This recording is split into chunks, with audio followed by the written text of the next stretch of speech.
நேற்று நைட்டு கனவுல என்ன பார்த்தேன்?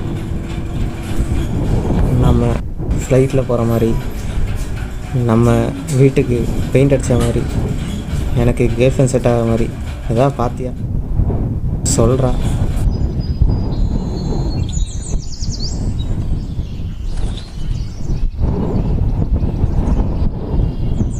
நேற்று என் கனவுல ஆகி போயிட்டுருந்தேன்.